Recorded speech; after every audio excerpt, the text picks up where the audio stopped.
तो आज हम लोग शुरू करने जा रहे हैं फिजिक्स का पहला चैप्टर। हम लोगों ने कल शुरू किया था बायोलॉजी का पहला चैप्टर। ठीक है, ये क्रैश कोर्स है। आप इसे देख करके पूरा चैप्टर को कंप्लीट कर सकते हैं। इससे बाहर एग्ज़ाम में भी कुछ आने वाला नहीं है, इसलिए इस वीडियो को आप एक नहीं दो बार आप देख करके सही कर सकते हैं, अपने ज्ञान को बढ़ा सकते हैं, दोस्तों में शेयर कर सकते हैं, सब्सक्राइब कर सकते हैं, लाइक कर सकते हैं, क्योंकि वीडियो बनाने में बहुत मेहनत लगता है। समझ में आया? चलिए,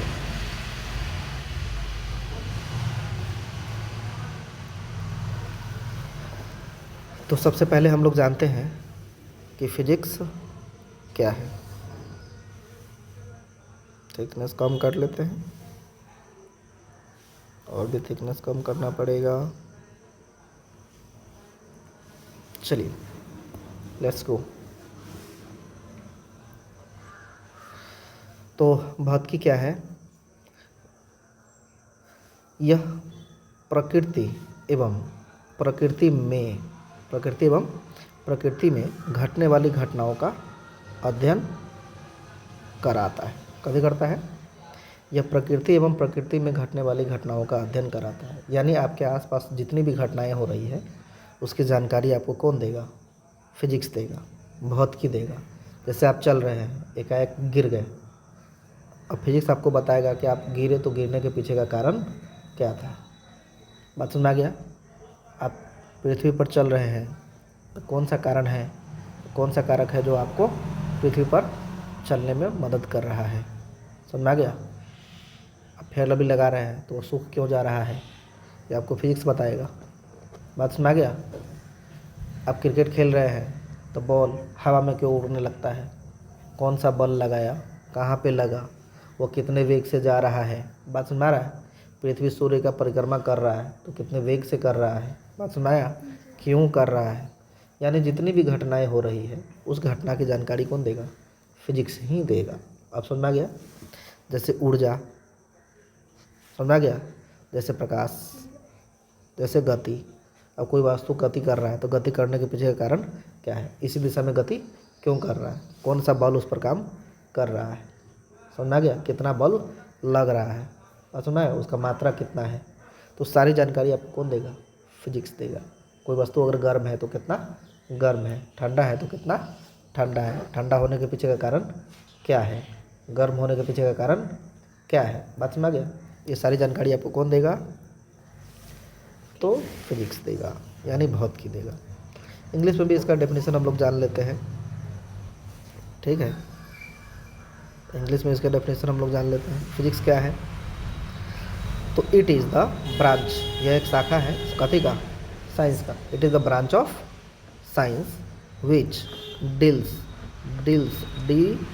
DALS deals with the study of nature. वही प्रकृति का अध्ययन और इसके फेनोमेना, मतलब इसके घटनाओं का अध्ययन है। वही आपको लिखा हुआ है, it is the branch of science which deals with the study of nature and it's phenomena.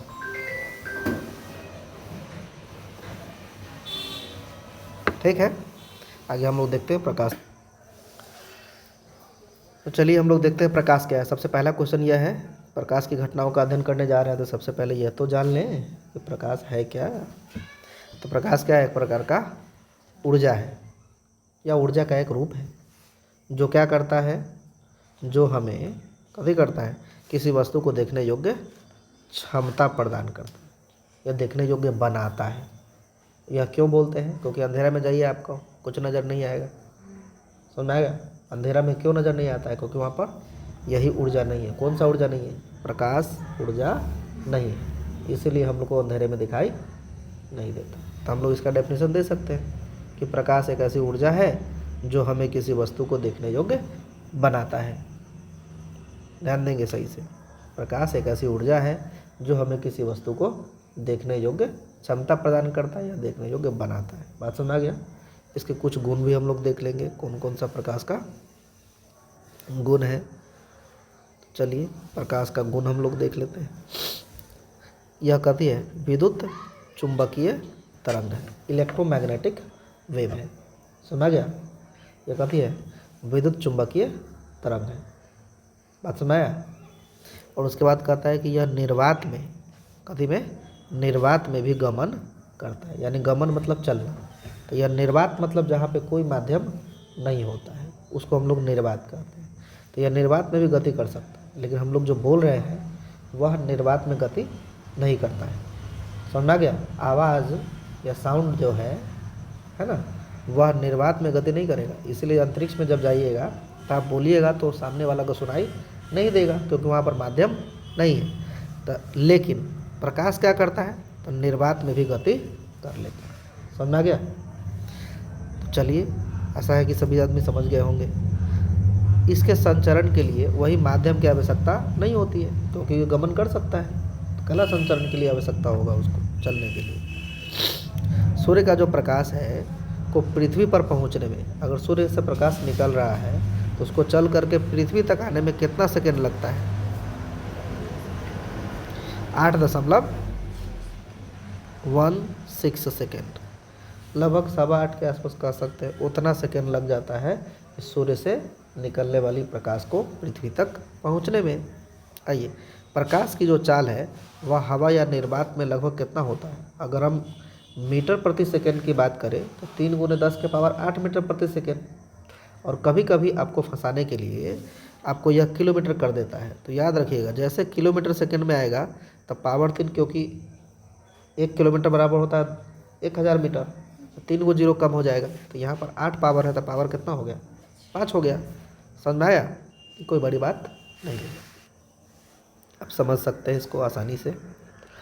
अब चलिए इसके बाद की बात देखें। ठीक है, इसके बाद की बात देख लें, निम्न को समझावे। तो पहला है हमारा कौन, पहला है किरण। ये लड़की का नाम नहीं है, किरण प्रकाश से संबंधित है, हम वह जानेंगे, कोई दिक्कत नहीं ना। तो आइए देखते हैं कि किरण क्या है। तो किरण कथी है, प्रकाश है ना के गमन पथ, यानी पथ मतलब रास्ता। प्रकाश जिस रास्ते से गति करता है उसी रास्ते का नाम कथी है, किरण। जिस रास्ते से होकर प्रकाश गुजरता है उस रास्ते का नाम क्या है, किरण है। कथी है, किरण। इंग्लिश में इसको क्या कहते हैं, रे कहते हैं। क्या बोलते हैं इसको, रे, RAY। समझ में गया। इसको तीर चिन्ह से कथी करते हैं, दिखाते हैं। कथी से दिखाते हैं, तीर चिन्ह से इसको दिखाते हैं, दर्शाते हैं, सूचित करते हैं, निर्देशित करते हैं, प्रदर्शित करते हैं, ये सब बोल सकते हैं। अब बात करें तो किरण पुंज क्या है, किरण पुंज की इंग्लिश होती है बीम। और किरण पुंज कुछ नहीं है, बस किरणों का जब समूह ले आएंगे, एक से अधिक किरण जब एक साथ आ जाएंगे तब उस समूह को क्या कहेंगे, किरण पुंज कहेंगे। यानी किरणों के समूह को किरण पुंज कहते हैं।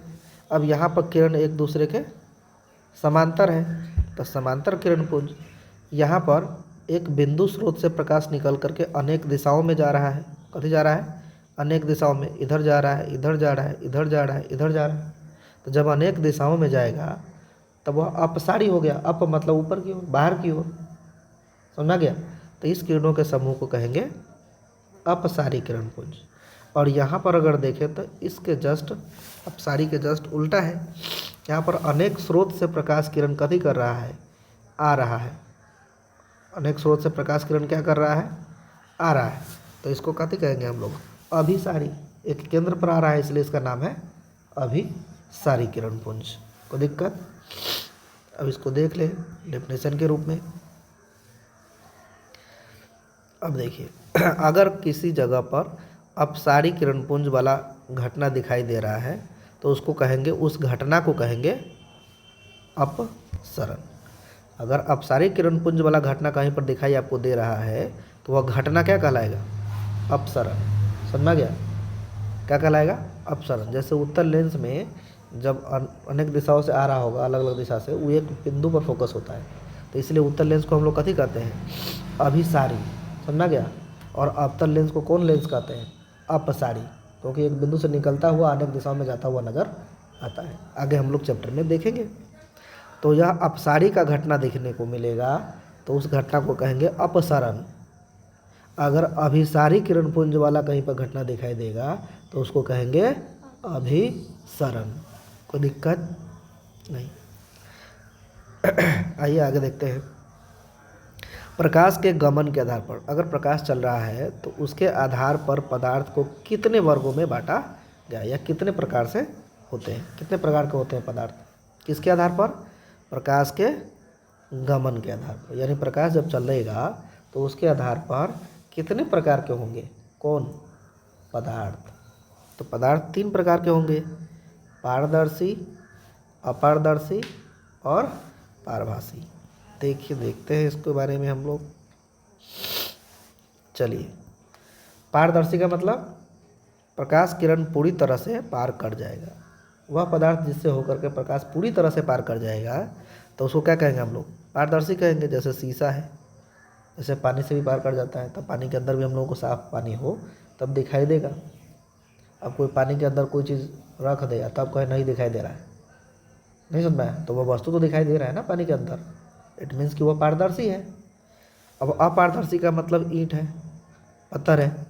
अब कोई बोलेगा कि शीशा के हम पत्थर लगा के देखेंगे आर पर दिखाई देगा, अबे तो शीशा है, वो पारदर्शी हो जाएगा। लेकिन ईंट सामान्यतः कदी का होता है, मिट्टी का होता है, तो उससे आर पार तो दिखाई नहीं देता है। अगर आर पार दिखाई देता तो दूसरे के घर में कथी रखल है, सोना चांदी सब लेको चरा के भाग जाता, पता चलता। इसीलिए शायद ईंट अपारदर्शी है, क्योंकि प्रकाश पार नहीं कर रहा। पारभासी की बात करें तो इसमें प्रकाश की किरण की कुछ मात्रा पार कर पाता है और कुछ मात्रा पार नहीं करता है। जैसे तेल लगा कागज़ हो गया, जैसे मच्छरदानी में भी होता है ऐसा। घर में होगा मच्छरदानी, देख सकते हैं, पूरा आर पार दिखाई नहीं देगा लेकिन दिखाई देगा कुछ कुछ है, कुछ तो है। समझ में आ गया। यानी पारदर्शी में पूरी तरह से पार करेगा, अपारदर्शी में पार कर भी नहीं करेगा।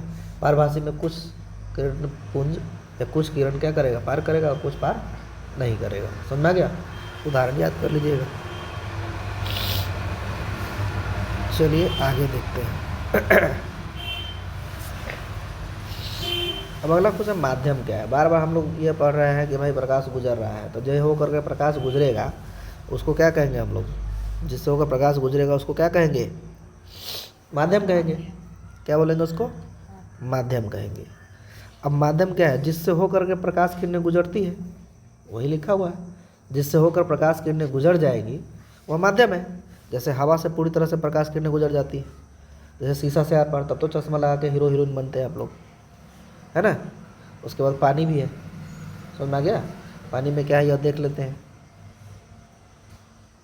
समझ में आ गया। तो ये सब माध्यम कहलाएगा, यानी जिससे होकर प्रकाश किरणें गुजर सकती है वो माध्यम है। अब आइए तीसरा में क्या है। अगर हवा में प्रकाश की चाल की बात करें तो 3 × 10⁸ मीटर प्रति सेकेंड होता है। पहले भी आप लोग जानते हैं। यानी हवा में प्रकाश की चाल कितना होता है, हवा में, या फिर इसको क्या कहेंगे हम लोग, निर्वात में भी बोल सकते हैं। क्या बोलेंगे, हवा और निर्वात में दोनों सेम होता है, ठीक।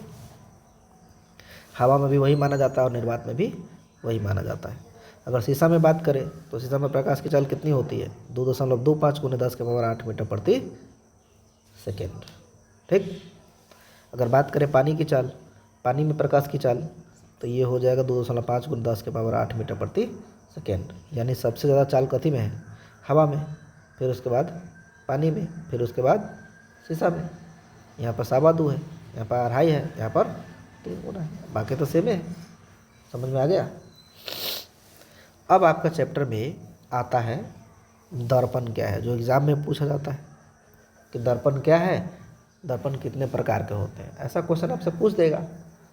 तो दर्पण किसे कहते हैं, तो यह कथी है, चिकना और चमकदार सतह होता है, जो कथी का बना होता है, शीशा से बना होता है। अब शीशा को छोड़कर बाकी चीज़ शीशा बना भी नहीं सकते। समझ में आ गया।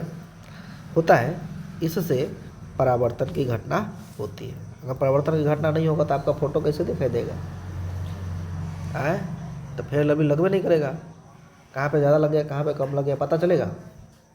इसीलिए दर्पण का होना कथी है, बहुत ज़रूरी है। इसलिए सबके घर में समतल दर्पण नज़र आता है। समझ में आ गया। गाड़ी के साइड मिरर में उत्तल दर्पण नज़र आता है, तो बाद में पढ़ेंगे हम लोग, अभी तत्काल में क्यों करते हैं। तो चलिए पहले, सबसे पहले दर्पण क्या है ये जान गए कि यह चिकना और चमकदार सतह है जो शीशा से बना होता है, इससे परावर्तन की घटना होती है। समझ में आ गया।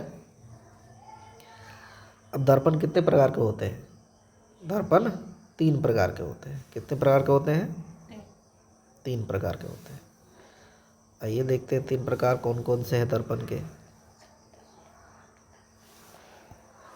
दर्पण के 3 प्रकार कौन है? एक है समतल दर्पण, एक है अवतल दर्पण और एक है उत्तल दर्पण, है ना। समतल दर्पण का जो सतह है जहाँ से परावर्तन की घटना हो रही है, यह कैसे दिखाई दे रहा है? समतल दिखाई दे रहा है, इसलिए इसका नाम क्या है? समतल दर्पण। और यहाँ देखिएगा तो कुछ बैंड नज़र आ रहा है क्या है?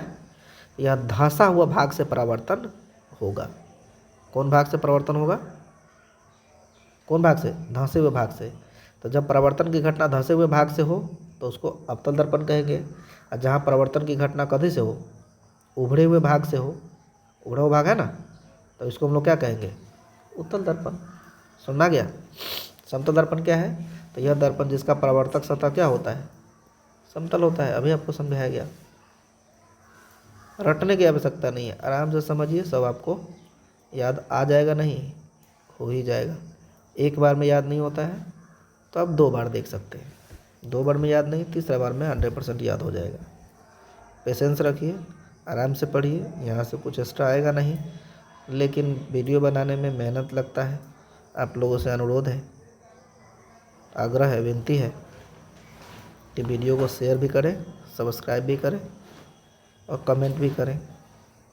चलिए अब बात करते हैं अवतल दर्पण का। तो वह दर्पण जिसका परावर्तक सतह क्या होता है? धंसा होता है, जो आपको अभी बता दिए। उत्तल दर्पण की बात करें तो वह दर्पण जिसका परावर्तक सतह क्या होता है? उभड़ा होता है। समझ गया। तो आराम से याद कर सकते हैं, इसमें तो याद करने जैसा कुछ है ही नहीं, एक बार पढ़ेंगे याद हो जाएगा। चलिए अब बात करते हैं आगे का। आगे क्या है ध्यान देंगे। अब कुछ नोट लिखा दिए हैं, जैसे अवतल और उत्तल दर्पण दोनों किसका भाग होता है? अवतल और उत्तल जो है किसका भाग होगा? गोले दर्पण का भाग होगा, क्योंकि एक गोला से बना होता है। जैसे इस शीशे का खोखला गोला है, यह क्या है? शीशे का खोखला गोला है, शीशे का खोखला गोला है। इसी गोले को काट करके जब बाहर से पेंट कर देंगे, कभी कर देंगे हम लोग, जब बाहर से पेंट कर देंगे, जब बाहर से पेंट करेंगे तो यह अवतल दर्पण बनेगा, और जब अंदर से पेंट कर देंगे तो परावर्तन की घटना उभरे भाग से होने लगेगा, तब इसको हम लोग कथी कहेंगे? उत्तल दर्पण। यानी बना हुआ तो इस गोलीय खोखला से ही है, इसलिए दोनों किसका भाग हुआ? गोलीय दर्पण का ही। समझ आ गया। तो कोई कोई टीचर आपको पढ़ा देगा कि यह गोल दर्पण 2 प्रकार के होते हैं, गोलीय दर्पण और समतल दर्पण, तो भी बेचारा गलत नहीं पढ़ाएगा, बात सही है, वही है। समझ में आ गया। 3 प्रकार के कुछ टीचर पढ़ा रहे हैं तो भी सही है, समतल, उत्तल और अवतल। कोई दिक्कत, समस्या नहीं। आइए अब प्रकाश के परावर्तन से आप क्या समझते हैं? ये 2 नंबर का क्वेश्चन पूछा जाता है आपके एग्जाम में, ये वेरी वेरी इंपॉर्टेंट है आपके लिए, ये याद नहीं कीजिएगा, याद कर ही लीजिएगा। प्रकाश का परावर्तन से आप क्या समझते हैं? जो आपका चैप्टर है, आपका नाम भी उसी से रिलेटेड है कि प्रकाश के परावर्तन से आप क्या समझते हैं। तो यह प्रकाश की एक घटना है। किसकी घटना है? ये तो याद करने की जरूरत नहीं है कि यह प्रकाश की घटना है, जिसमें होता क्या है, तो किरणें क्या करता है? समतल या फिर चिकने सतह, समतल सतह भी हो सकता है और चिकना सतह से भी हो सकता है, टकरा जाता है और उसी माध्यम में वापस वह लौट जाता है। यानी यह प्रकाश की एक घटना है जिसमें किरण समतल या चिकने सतह से टकरा करके उसी माध्यम में वापस लौट जाता है। याद हो गया? ध्यान देगा, याद हो गया। यह प्रकाश की एक घटना है जिसमें किरणें जो है वह समतल या चिकने सतह से टकरा करके वापस उसी माध्यम में लौट जाती है। तो यह घटना क्या कहलाएगा? प्रकाश का परावर्तन कहलाएगा। समझा गया है ना। यहाँ पर यह लिख भी सकते हैं या छोड़ भी सकते हैं कि यह घटना कथी कहलाता है? प्रकाश का परावर्तन कथी करता है? कहलाता है। अब चलिए, परावर्तन कितने प्रकार के होते हैं, यह इंपॉर्टेंट है आपके लिए। परावर्तन दो प्रकार के होते हैं। क्या होते हैं? परावर्तन दो प्रकार के होते हैं। कौन कौन परावर्तन? एक नियमित रूप से परावर्तन होता है, एक अनियमित। नाम में ही लिखा हुआ है, नियम का पालन करेगा तो नियमित, नियम का पालन नहीं करेगा तो अनियमित।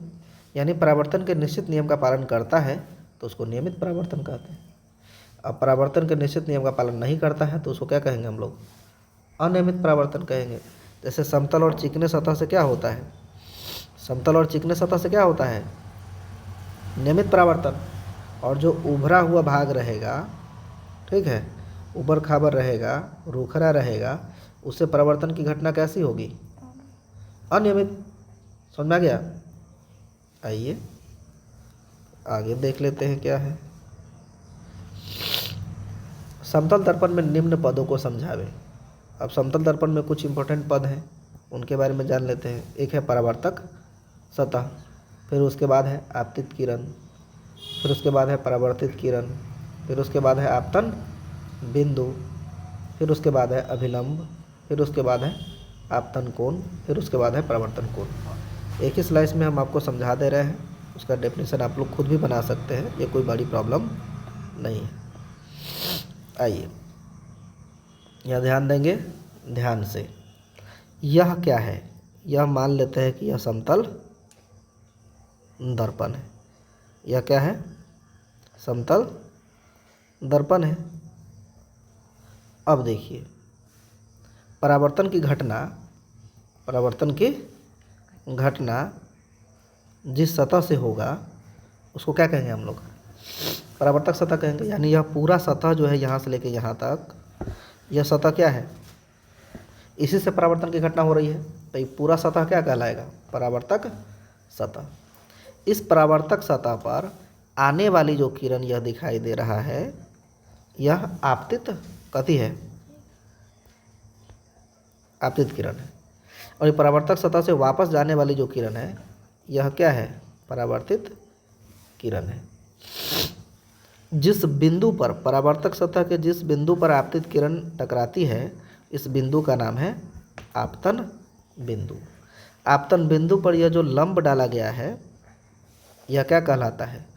अभिलंब कहलाता है, आप लिख सकते हैं। और उसके बाद अभिलंब और आपतित किरण के बीच बना कोण आपतन कोण है।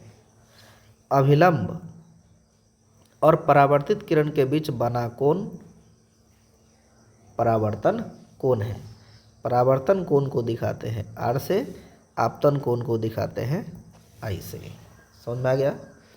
जैसा बोला गया है ठीक वैसे ही आप वीडियो देख करके आप लिख सकते हैं। समझ में आ गया? याद करने में सुविधा होगा आपको। आइए आगे देखते हैं। परावर्तन के नियम को लिखें। कथी को लिखें? परावर्तन के नियम। तो परावर्तन के मुख्य कितने नियम हैं? मुख्य दो नियम हैं। परावर्तन के नियम कितने हैं? मुख्य दो नियम हैं। अब देखिए कौन कौन नियम है, तो आइए देखते हैं। पहला नियम क्या है कि जो हम लोग देखे हैं, आपतित किरण, परावर्तित किरण और अभिलंब, तीनों कौन तल में होता है? तीनों एक ही तल में होता है। यानी आपतित किरण, परावर्तित किरण, अभिलंब सब कथी पर होता है? एक ही बिंदु पर होता है। यह आपतित किरण, यह परावर्तित किरण और यह अभिलंब, ये सब एक ही बिंदु, एक ही तल पर है ना, एक ही समतल पर। समतल मतलब एक ही तल पे। इसका मतलब है कि यह क्या है? स्कूल पे चलिए, अब आपतन कोण जो है का मान हमेशा परावर्तन कोण के मान के बराबर होता है। यानी आपतन कोण का मान परावर्तन कोण के मान के बराबर होता है। यानी I बराबर क्या होता है? तो R के। I बराबर किसके हो जाएगा? R के। क्यों? क्योंकि यह दूसरा नियम है परावर्तन का। पहला नियम क्या है? आपतित किरण, परावर्तित किरण और अभिलंब तीनों एक ही तल में होते हैं। दूसरा नियम क्या है? आपतन कोण का मान परावर्तन कोण के मान के बराबर होता है। कोई दिक्कत नहीं। दूसरा क्वेश्चन है, समतल दर्पण में बने प्रतिबिंब की स्थिति को लिखे। यानी समतल दर्पण में कैसा कैसा प्रतिबिंब बनता है वो हमको बता दीजिए भाई। एग्जाम में भी पूछा जा सकता है कि समतल दर्पण में कैसा प्रतिबिंब बनता है, एक नवणे में भी आपसे पूछा जा सकता है। तो देखिए, जितना दर्पण के पीछे है, जितना दर्पण के सामने वस्तु है उतना ही दर्पण के पीछे है। कोई दिक्कत? जितना बड़ा है उतना ही बड़ा दिखाई दे रहा है। कोई दिक्कत? आइए, तो प्रतिबिंब दर्पण के जैसे ही पीछे बनेगा तो प्रतिबिंब क्या होगा? काल्पनिक होगा। इसको हम टच नहीं कर सकते हैं। अब जाइएगा टच करने प्रतिबिंब को, टच क्या हो जाएगा? दर्पण टच हो जाएगा। समझ में आ गया? तो समतल दर्पण में बना प्रतिबिंब कैसा होता है? काल्पनिक होता है। आकार में क्या होता है?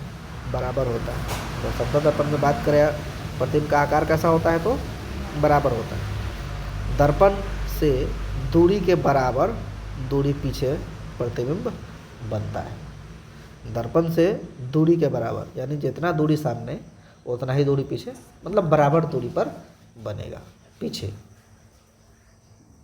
समझ में आ गया? तो उसके बाद पार्श्व उल्टा होता है।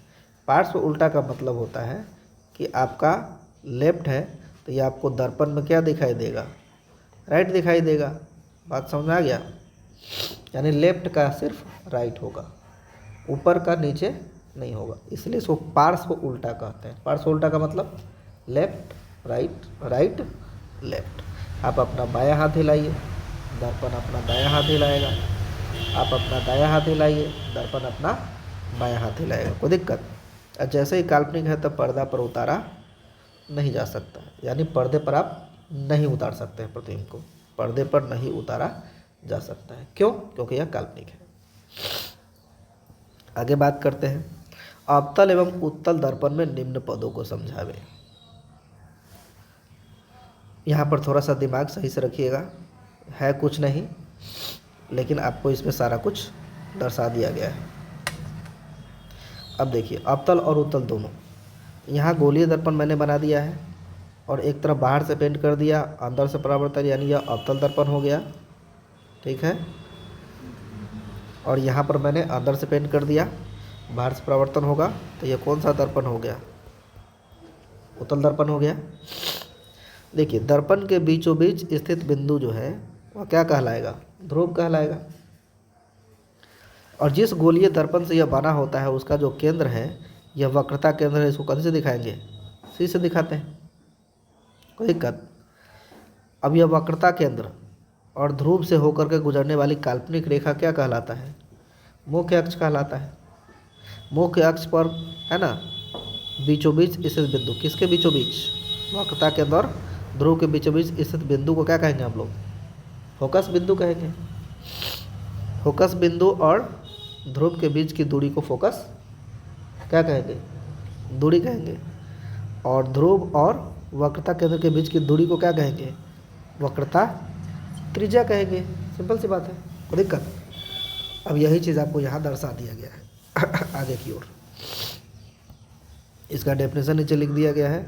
अब यह देख सकते हैं, मुख्य अक्ष यह एक काल्पनिक रेखा है जिस पर कौन? वक्रता केंद्र, कौन कौन है?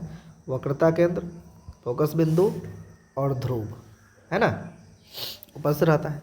ध्रुव क्या है? दर्पण के बीचों बीच स्थित बिंदु है, हमने वहाँ पे देख लिया था, वही ना उपस्थित रहता है। यानी ध्रुव क्या है? तो यह दर्पण के बीचों बीच उपस्थित एक बिंदु है। कोई दिक्कत? आइए देखते हैं वक्रता केंद्र के बारे में। यह अवतल या उत्तल दर्पण का वृत्तीय केंद्र है। यानी वृत्तीय केंद्र क्यों बोला जा रहा है? क्योंकि यह गोलीय दर्पण से जो बना हुआ है, उस गोल शीशे के खोखले गोले का केंद्र क्या कहलाता है? वक्रता केंद्र कहलाता है। समझ में आ गया? दिखाते कभी शीशे यहाँ लिखा है।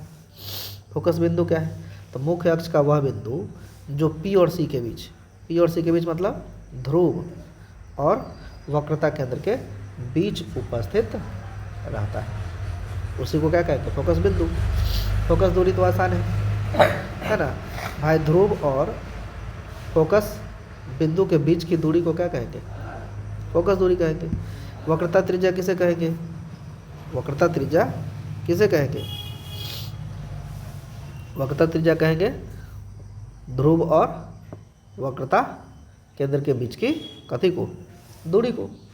यानी ध्रुव और वक्रता केंद्र के बीच की दूरी को क्या कहेंगे? वक्रता त्रिज्या कहेंगे। समझ में आ गया? अब यहाँ पर देख लेते हैं कुछ चीज़ें आपको उत्तल और अवतल में। अब देखिए यहाँ पे ये हो गया अवतल दर्पण, ये क्या हो गया अवतल दर्पण, ये क्या हो गया उत्तल दर्पण। ध्यान दीजिएगा यहाँ पे। अब देखिए यहाँ पर प्रकाश यहाँ पे आ रहा है, फोकस से होकर जा रहा है, यहाँ से प्रकाश आ रहा है, फोकस से जाता हुआ नज़र आ रहा है, डॉट डॉट डॉट लाइन, ये काल्पनिक रेखा को दर्शाता है। अब देखिए एफ क्या है, फोकस दूरी है, यहाँ पर आर क्या है, वक्रता त्रिज्या है। अब दोनों देखिएगा, प्रकाश जिस दिशा में आ रहा है उसी दिशा में इधर भी माप रहे हैं हम लोग, ये दूरी है और यह दूरी है, यही ना, यह आर है और यह छोटा है। अब बताइए प्रकाश जिस दिशा में आ रहा है तो ध्रुव पी है, अब इससे दूरी मापेंगे तो प्रकाश के दिशा में ही होगा ना, इधर प्रकाश आ रहा है हम लोग इधर माप रहे हैं, तो जिस दिशा में मापेंगे तो प्रकाश की दिशा में मापी गई दूरी धनात्मक होगा। इसलिए उत्तल दर्पण का वक्रता त्रिज्या और फोकस दोनों क्या होता है, धनात्मक होगा। अगर अवतल दर्पण की बात करें तो प्रकाश इस दिशा में आ रहा है, फोकस दूरी क्या है, इस दिशा में है, वक्रता त्रिज्या क्या है आर, प्रकाश इधर आ रहा है, हम लोग माप किधर रहे हैं, इधर उल्टा दिशा में, तो इसका फोकस दूरी और वक्रता त्रिज्या क्या होगा, ऋणात्मक होगा। बात समझ में आ गया। यानी हम यह कह सकते हैं प्रकाश की दिशा में मापी गई दूरी धनात्मक, प्रकाश के विपरीत दिशा में मापी गई दूरी ऋणात्मक होता है। इस प्रकार से हम लोगों ने देखा उत्तल दर्पण में फोकस दूरी और वक्रता त्रिज्या धनात्मक, अवतल दर्पण में फोकस दूरी और वक्रता त्रिज्या ऋणात्मक होता है। यह एक नंबरी आपसे पूछा जा सकता है। समझ आ गया कि उत्तल दर्पण का फोकस दूरी और वक्रता त्रिज्या निम्न में से होता है, धनात्मक, ऋणात्मक, जीरो, इनमें से कोई नहीं। याद रहेगा तो ठीक है, नहीं याद रहेगा उससे भी ठीक है। एक बार फेल कीजिएगा तो अगली बार पढ़िए, कस के पढ़िएगा। आइए आगे देखते हैं। अब प्रतिबिंब किसे कहते हैं, क्या देखेंगे हम लोग, प्रतिबिंब किसे कहते हैं। तो वस्तु या बिंब से आ रही प्रकाश किरण दर्पण या चिकने सतह से परावर्तन या लेंस से अपवर्तन के बाद, अगला चैप्टर लेंस है, वहाँ अपवर्तन होता है लेंस से, नहीं समझ में आया। तो वस्तु या बिंब से आ रही, बिंब मतलब वस्तुएं को बोलते हैं, आ रही प्रकाश किरण दर्पण या चिकने सतह से परावर्तन या लेंस से अपवर्तन के बाद जिस बिंदु पर कटती है या कटती हुई प्रतीत होती है, तो वह बिंदु उस वस्तु का क्या कहलाएगा, वह बिंब उस वस्तु का क्या कहलाएगा, प्रतिबिंब कहलाता है। कोई दिक्कत, क्या बोलेंगे, वस्तु या बिंब से आ रही प्रकाश किरण दर्पण या चिकने सतह से परावर्तन या लेंस से अपवर्तन के बाद जिस बिंदु पर कटती या कटती हुई प्रतीत होती है, वह बिंदु उस वस्तु का क्या कहलाता है, प्रतिबिंब कहलाता है। कोई दिक्कत। आइए आगे देखते हैं।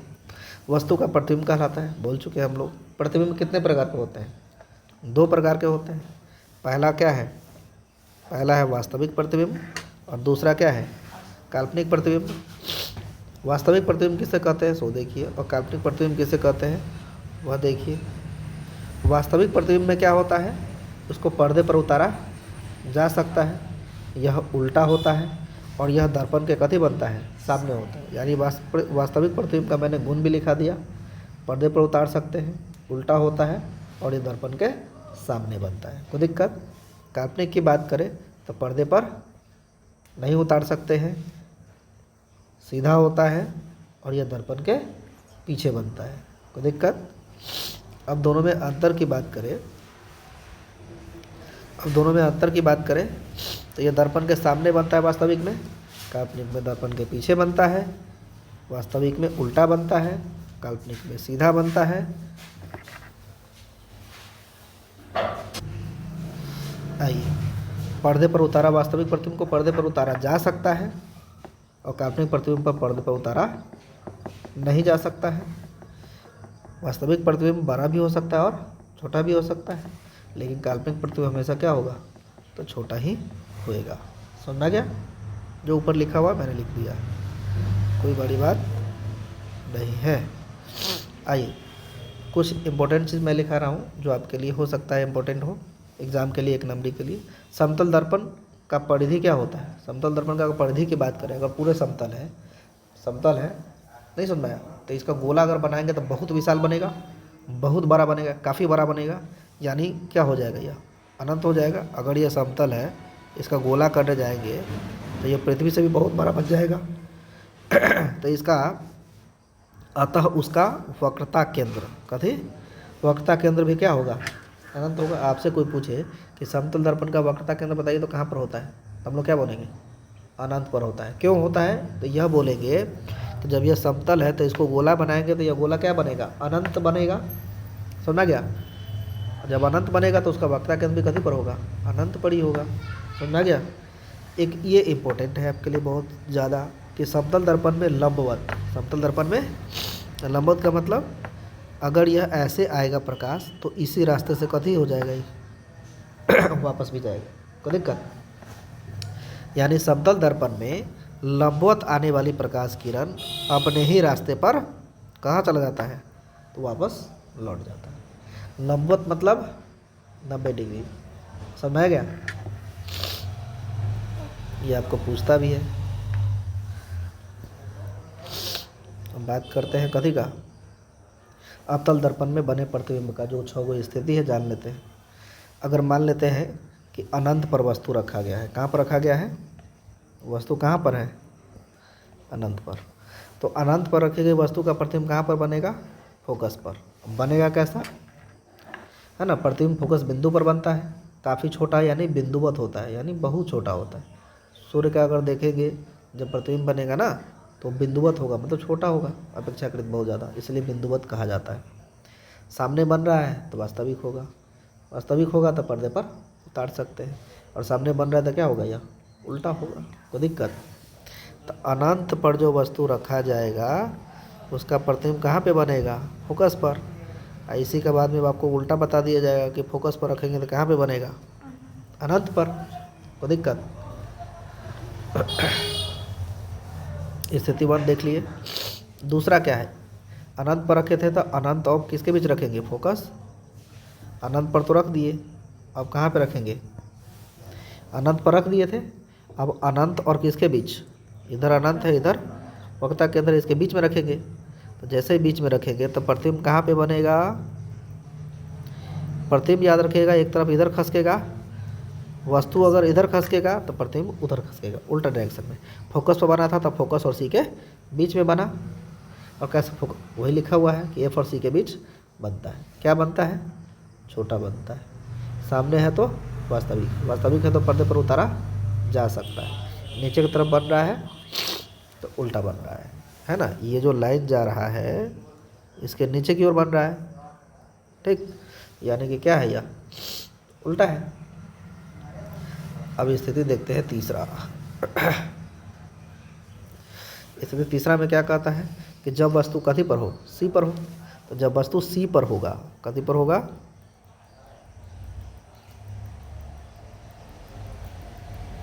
है ना, तो प्रतिबिंब भी कथी पर बनेगा, सी पर ही बनेगा। यानी हम लोग इधर से फिर एक इधर खस के अनंत और सी के बीच रखे थे, अब सी पर रख रहे हैं। तो यहाँ पर तो दोनों के बीच बन चुका था, तब एक ही ऑप्शन है, सी पर बनेगा। तो प्रतिबिंब कहाँ पर बनता है, सी पर। यह बराबर आकार का होगा, सामने बन रहा है तो वास्तविक होगा, पर्दे पर उतारा जा सकता है, और नीचे की तरफ बन रहा है तो प्रतिबिंब क्या होगा, उल्टा होता है। फिर इधर से इधर खसकेंगे एक पॉइंट, तब प्रतिबिंब अब इधर से इधर खसक जाएगा, ठीक। अब देखिए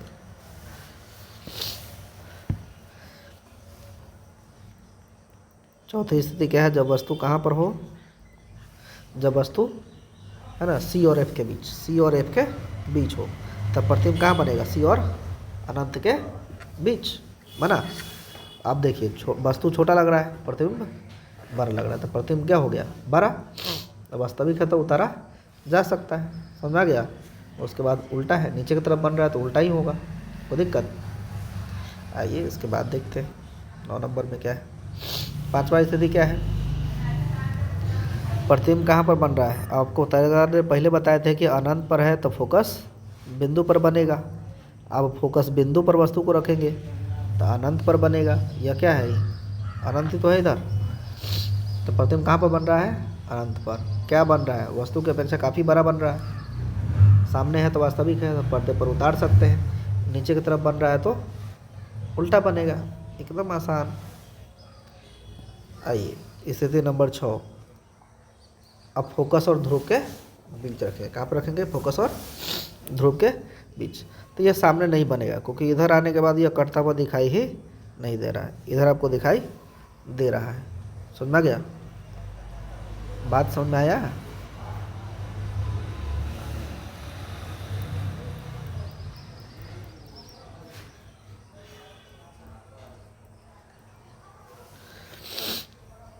कोई दिक्कत? अब देखिए प्रतिबिंब कभी होता है एफ और पी के बीच बनता है, पर सॉरी एफ और पी के बीच वस्तु को रख रहे हैं, तो प्रतिबिंब दर्पण के कहाँ चला गया? पीछे चला गया। क्या बन रहा है? तो बड़ा बन रहा है। दर्पण के पीछे है तो काल्पनिक है, काल्पनिक है तो पर्दे पर उतारा नहीं जा सकता है, पर्दे पर उतारा नहीं जा सकता है। प्रतिबिंब क्या होता है? तो सीधा होता है। समझ आ गया? उत्तल दर्पण में प्रतिबिंब की स्थिति के बारे में हम लोगों को जानना है कि उत्तल दर्पण में कैसा प्रतिबिंब बनता है। तो उत्तल दर्पण में देखते हैं कि एक ही ऊपर इधर मार्किंग तो है नहीं, न इधर सामने इसका फोकस बिंदु है और न ही इसका वक्रता केंद्र है नहीं ना है। तो जब नहीं है तो इसका मतलब है कि एक ही दर्पण के सामने रखेंगे। जैसे सामने रखेंगे तो वस्तु का प्रतिबिंब दर्पण के पीछे क्या बनेगा? छोटा बन रहा है, दिखाई नहीं दे रहा। बस ये में एक वो होता है, सीधा लिख सकते हैं कि प्रतिबिंब दर्पण के पीछे बनता है, हमेशा छोटा होता है, काल्पनिक होता है। काल्पनिक होगा तो पर्दे पर उतार नहीं सकते हैं। और यह अक्ष के कहाँ बन रहा है? ऊपर बन रहा है। अक्ष के ऊपर बन रहा है तो क्या बनेगा? यह सीधा बनेगा। अब अवतल दर्पण का उपयोग की बात करें तो उपयोग कथी में करते हैं? सोलर कुकर में, खाना बनाने में, नाक कान और गला के चिकित्सक के रूप में अवतल दर्पण का उपयोग करते हैं। बड़ा प्रतिबिंब बनता है, देखने में आसानी हो जाता है। हजामती शीशे में दाढ़ी देखने में आसानी हो जाता है। सड़क के किनारे निर्देशक के रूप में इसका इस्तेमाल किया जाता है। टॉर्च वर्च में भी इसका इस्तेमाल किया जाता है। उत्तल दर्पण की बात करें तो गाड़ी के बगल के शीशे के रूप में, सुरक्षा दर्पण के रूप में, है ना, ऑफिस या अस्पतालों में भी इसका इस्तेमाल किया जाता है। समझ आ गया? आगे बात करें तो उत्तल दर्पण का उपयोग गाड़ी के बगल के शीशे में क्यों किया जाता है? यह देख लीजिए, उत्तल दर्पण में वस्तु का जो प्रतिबिंब है वह काफ़ी क्या बनता है? वस्तु का प्रतिबिंब काफ़ी, चलिए, उत्तल दर्पण में वस्तु का जो प्रतिबिंब है वह काफ़ी क्या बनता है? छोटा बनता है, जिससे कि एक साथ अगर हम देखना चाहें तो बहुत सारे गाड़ियों को आसानी से देखा जा सकता है। यानी छोटे से दर्पण में भी हम लोग कई वस्तुओं को आसानी से देख सकते हैं। अतः उत्तल दर्पण का जो उपयोग है वह गाड़ी के बगल के शीशे के रूप में किया जाता है। यानी छोटा सा दर्पण है, उसमें हम लोग कई गाड़ियों को देख लेंगे, हैं। तो बराबर आकार का होता तो जितना बड़ा गाड़ी हो उतना बड़ा दर्पण लगा के चलना पड़ता। पता चलता है कि पूरा गाड़ी एक ही आदमी ठेक के चल रहा है, तब वो सट गया, दर्पण गया बाहर में। समझा गया? तो इस तरीके से हम लोग देखते हैं कि छोटे से दर्पण में बहुत गाड़ियों को देखा जा सकता है। इसलिए गाड़ी के बगल के शीशे के रूप में उत्तल कथी का उपयोग करते हैं? दर्पण का उपयोग करते हैं। समझ में आ गया? एक लाइन में जवाब देना होगा तो बोल सकते हैं इसमें छोटा प्रतिबिंब बनता है, बहुत सारी गाड़ियों को एक साथ देखा जा सकता है, इसलिए गाड़ी चलाना आसान हो जाता है। समझ में आ गया?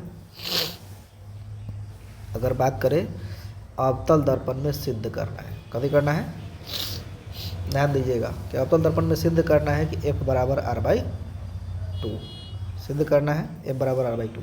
या फिर यह कह सकते हैं कि अवतल फोकस दूरी जो है वक्रता केंद्र का क्या होता है? आधी होती है या आधा होता है? आइए देखते हैं क्या है, नहीं है। पहले हम लोग मान लेते हैं कि अवतल दर्पण में फोकस कभी है,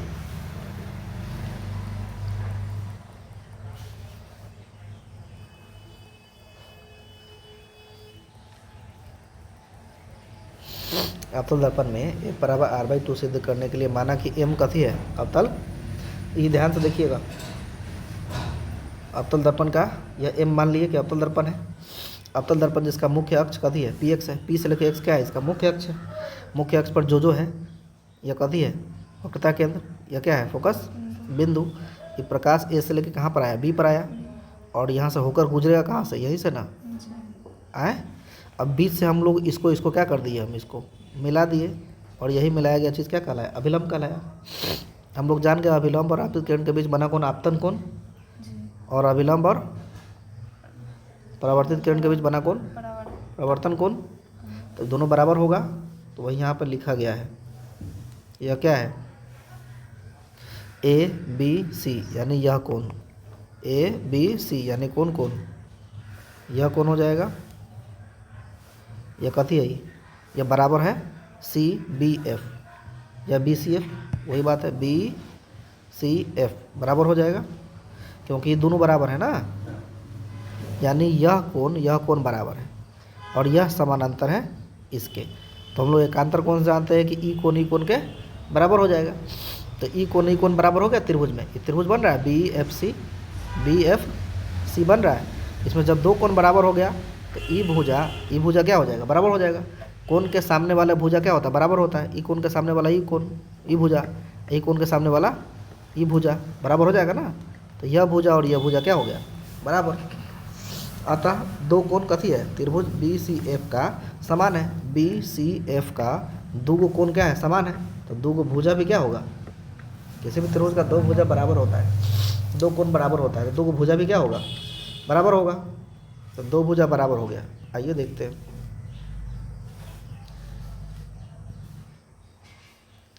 तो चलिए दो भुजा में कौन होगा, ये बी एफ बराबर हो जाएगा एफ सी के।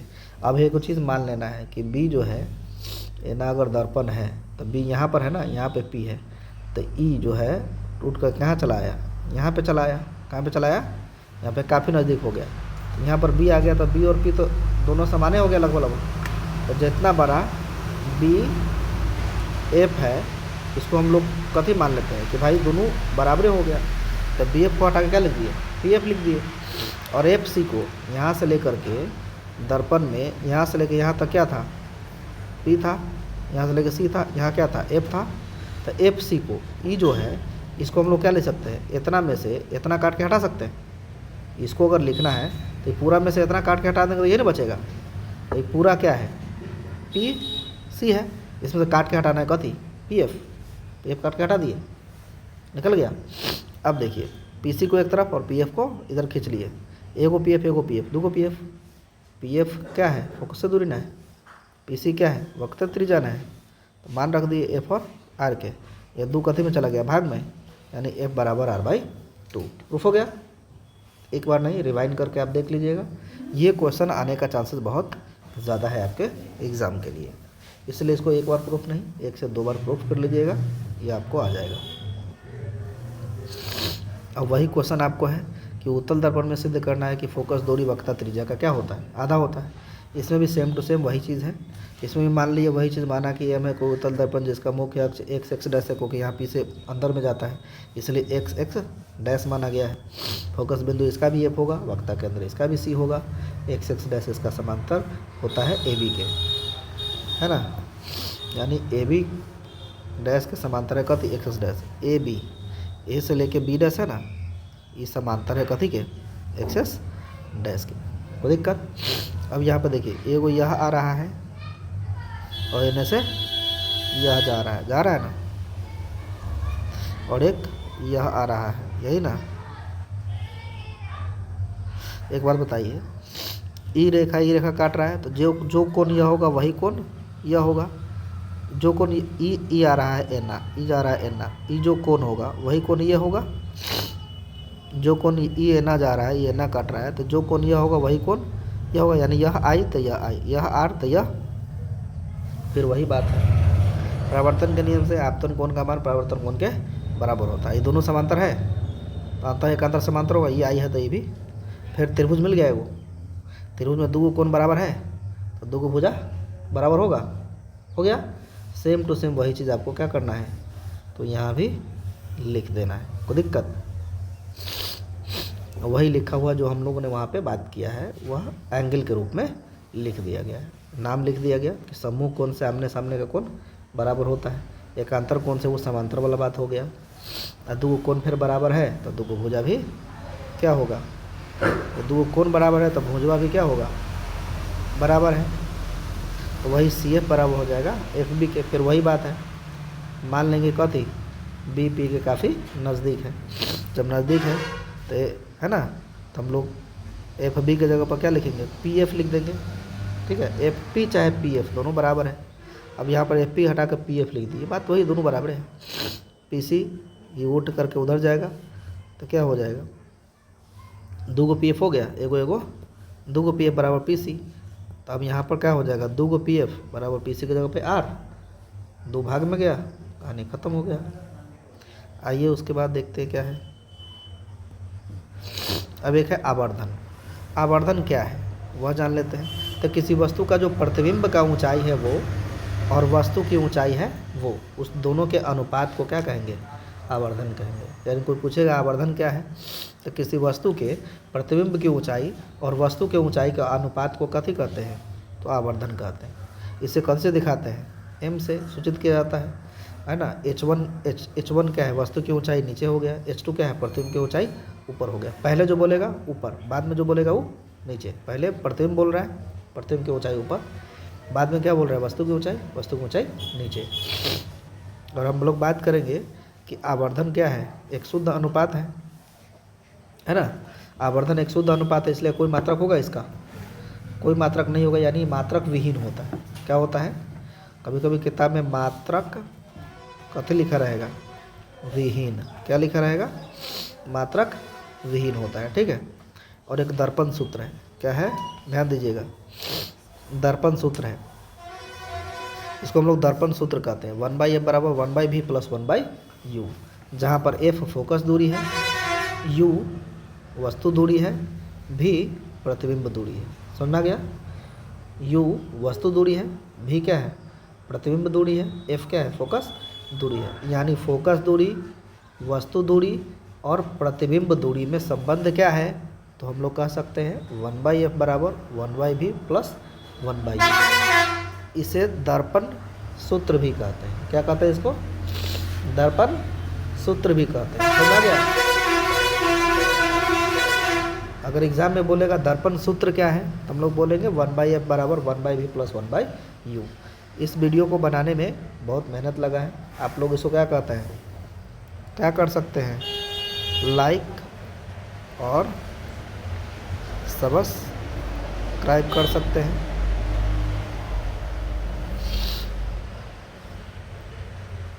लाइक और सब्सक्राइब कर सकते हैं और शेयर भी कर सकते हैं। लाइक सब्सक्राइब और कभी कर सकते हैं शेयर, जिससे आपको अन्य दोस्तों को क्या पहुंचेगा, फ़ायदा पहुंचेगा। इससे बाहर कुछ भी नहीं है, एक बार यह पढ़ लीजिए, उसके बाद कोई भी किताब पढ़ सकते हैं इनका, आपको 100% समझ में आएगा। और इससे बाहर कुछ जाने वाला भी नहीं है। आप एक बार पढ़ के याद करके जाइए एग्ज़ाम में, आउट ऑफ 100 क्वेश्चन बना के आप आ सकते हैं। So good bye to all my dear friends. हो गया ना।